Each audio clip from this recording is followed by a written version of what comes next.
2026-27 অর্থ বছরে কৃষি, খাদ্য এবং মৎস্য পানিসম্পদ মন্ত্রণালয়ের জন্য মোট 43,335 কোটি টাকা বরাদ্দ প্রদানের প্রস্তাব করছি, যা জিডিপির 0.3%।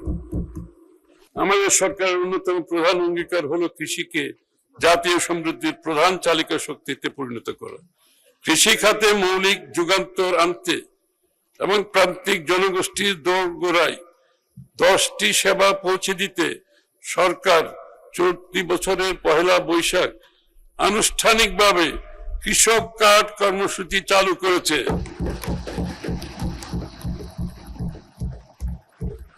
আগামী 26-27 অর্থ বছরে 100 উপজেলায় 42.5 লক্ষ কৃষককে কৃষক কার্ড প্রদান করা হবে এবং দেশের সকল কৃষককে পর্যায়ক্রমে কৃষক কার্ড প্রদান করার পরিকল্পনা রয়েছে।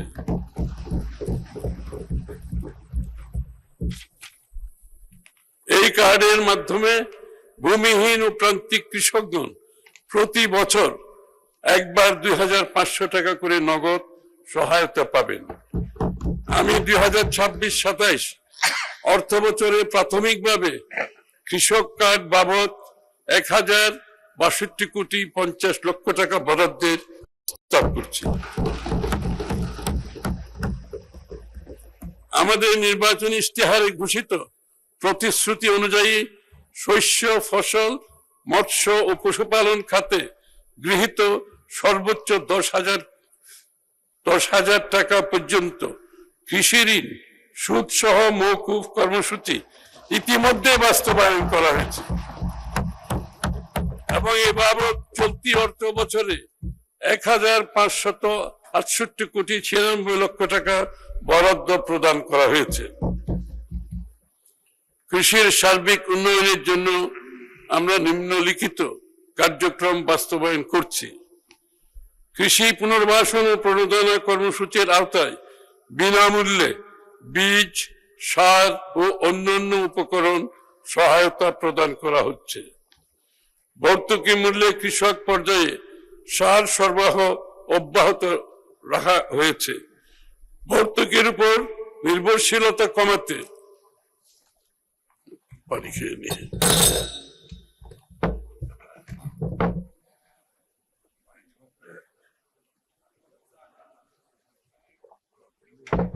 ঠিক আছে। ভর্তুকির উপর নির্ভরশীলতা কমাতে সাশ্রয়ী উৎপাদন নিশ্চিতে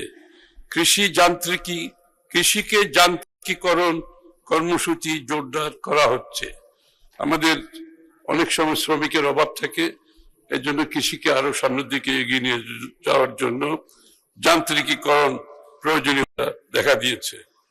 কৃষি পণ্যের বহুমুখীকরণ কার্যক্রম জোরদার করা হয়েছে।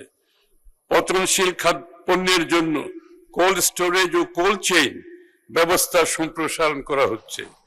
আমাদের অনেক পচনশীল খাদ্যশস্য নষ্ট হয়ে যায়, এই জন্য এই ব্যবস্থা নেওয়া হচ্ছে। মাননীয় স্পিকার, আম চাষীদের জন্য বরেন্দ্র অঞ্চলে বিশেষ হিমাগার স্থাপন করা হচ্ছে। কৃষি উপকরণ বিতরণ, কৃষি পুনর্বাসন ও প্রণোদনা কার্যক্রম সুচারুরূপে সম্পাদনের লক্ষ্যে কৃষক ডাটাবেজ তৈরির উদ্যোগ গ্রহণ করা হয়েছে। ডাটাবেজের মাধ্যমে সার্ভিস ডেলিভারিটা মাননীয় স্পিকার অনেক সহজ হবে। ইতিপূর্বে বিএনপি সরকার কর্তৃক প্রবর্তিত স্বেচ্ছাশ্রমে খাল খনন কর্মসূচি বাংলাদেশের একটি সফল সামাজিক আন্দোলনের নাম, যা মাননীয় প্রধানমন্ত্রী তারেক রহমান পুনরায় চালু করেছে। এই কর্মসূচির আওতায় সংশ্লিষ্ট অন্যান্য মন্ত্রণালয়ের পাশাপাশি কৃষি মন্ত্রণালয় ব্যাপক উদ্যোগ গ্রহণ করেছে। খাদ্য নিরাপত্তা, মাননীয় স্পিকার, বাংলাদেশ পৃথিবীর অন্যতম জনবহুল দেশ। এই বিশাল জনগোষ্ঠীর খাদ্য নিরাপত্তা নিশ্চিত করা অত্যন্ত কঠিন কাজ হলেও আমাদের সরকার এই বিষয়ে অঙ্গীকারাবদ্ধ। এই লক্ষ্যে সরকারি পর্যায়ে খাদ্যশস্য ধারণ ক্ষমতা বর্তমান 23.16 লক্ষ মেট্রিক টন হতে বৃদ্ধি করে আগামী 26-27 অর্থ বছরে 24,50,000 লক্ষ মেট্রিক টনে উন্নীতকরণের উদ্যোগ গ্রহণ করা হয়েছে। 25-26 অর্থ বছরে খাদ্যশস্য সংগ্রহের সংশোধিত লক্ষ্যমাত্রা 38.19 লক্ষ মেট্রিক টন, 38.19 লক্ষ মেট্রিক টন, যা 2026-27 অর্থ বছরে 41 লক্ষ মেট্রিক টনে উন্নীতকরণের পদক্ষেপ গ্রহণ করা হয়েছে। খাদ্য বান্ধব কর্মসূচির মাধ্যমে 55 লক্ষ উপকারভোগী পরিবারকে কর্মভাবকালীন 6 মাসে 15 টাকা কেজি করে প্রতি মাসে 30 কেজি চাল প্রদান করা হবে। সারা দেশে 1000-এর বেশি বিক্রয় কেন্দ্রের মাধ্যমে ভর্তুকি মূল্যে চাল ও আটা সরবরাহ রাখা হয়েছে।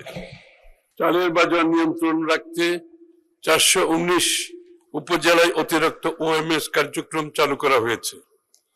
এই কর্মসূচির আওতায় প্রতিদিন ভর্তুকি মূল্যে প্রতি কেজি চাল 30 টাকায় বিক্রি করা হচ্ছে।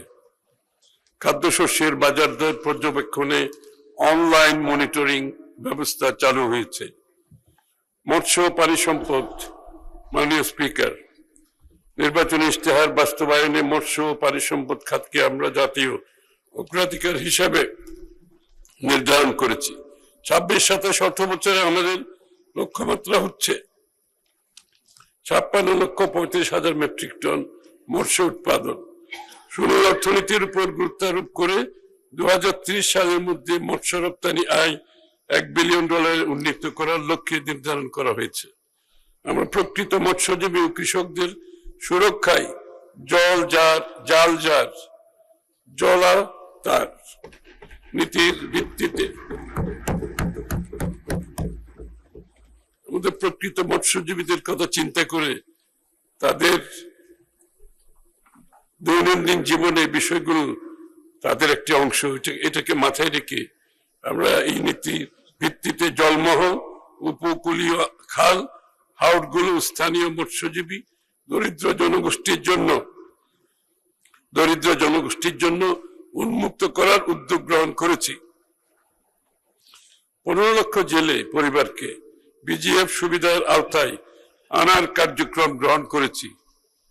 মৎস্য চাষীদের ঝুঁকি মোকাবেলায় দেশে প্রথমবারের মতো মৎস্য বীমা স্কিম চালু এবং বাণিজ্যিক মৎস্য খামার যান্ত্রিকীকরণের পরিকল্পনা গ্রহণ করেছি। হাঁস মুরগি ও মৎস্য খামারের জন্য নিরাপদ ও মানসম্মত ফিড উৎপাদন ও সরবরাহ নিশ্চিত করার লক্ষ্যে আমরা প্রয়োজনীয় পদক্ষেপ গ্রহণ করেছি। গবাদি পশু পালনকারীদের ন্যায্য মূল্য নিশ্চিত করতে ভর্তুকি, সহজ ঋণ, বীমা ও বাজারজাতকরণ সুবিধা প্রদানের লক্ষ্যে এই খাতের খামারিদের ইতিমধ্যে কৃষক কার্ডের আওতায় আনা হয়েছে। তাদেরকেও কৃষক কার্ডের আওতায় আনা হয়েছে।